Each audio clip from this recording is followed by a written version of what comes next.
dhibaatada degmadan haysato waxa waa biyo baxadii lixaad oo aan dhex taaganahay nasiibna ilaahay ii siiyey inaana ka tegin kana dhiman ee aan dhex joogo ummadda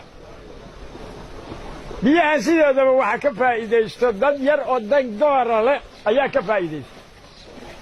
magaaladan waa laga xidhi karaa hadda biyahan baxaya haddaan wax idinkaga sheego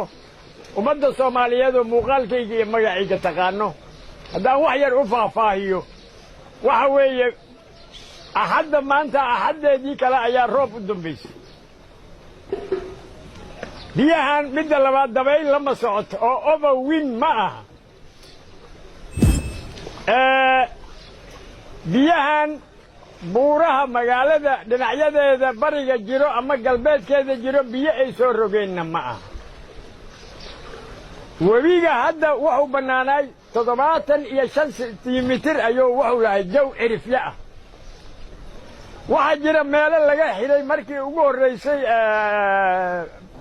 biyo baxadii abriil baxsatay 98 kadib meelo laga xidhay ay magaaladu biyaheeda ka fataahayeen daddana gaara leh ayaa biyahaas magaalada ku furay ma garanayo danta ay ka leeyihiin afarta xaafadood afar buusiishinaa laga xidhay oo low shallow level ahayd waana la gooyey arrintaas markaan u xuuraansadayeen hoos u xuuraansaday waxaa caddaatay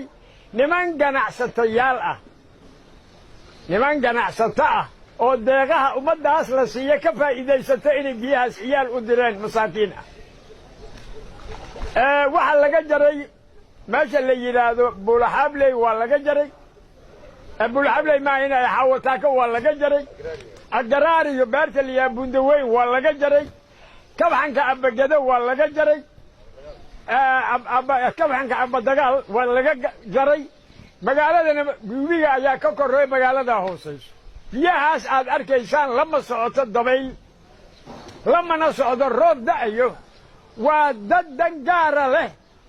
ee doonaya inay ku dawarsadaan ama wixii masaakiinta ay caalamka ay u keeneen inay ganacsi geliyaan rabo ayaa horta biyahan magaalada hadda u sababay nasiib darradana haysato marka waxa waaye nasiib darrada gobolkaana haysato waxa waaye dad danta gaar iyo danta guud u fikira ma joogaan dawladda dhexe waxaan u sheegayaa kolley ummaddan way u gurmanaysaa waan maqlaya ra'iisul wasaaraha warkiisa waan maqlay wasiirada uu magacaabayna waan maqlay inaysan la tashan maamul meeshaan joogo oday meeshaan joogo iyo madax hirshabeelle ka timid oo madaxweynaha u weeyahay inaysan la tashan ee waxay ummaddaas siinayaan buuraha korkooda oo labada dhinac magaalada inay ku siiyaan ma jiro dadka waxaan samaynaa waa dad ganacsi ah oo dana gaarana dalka kale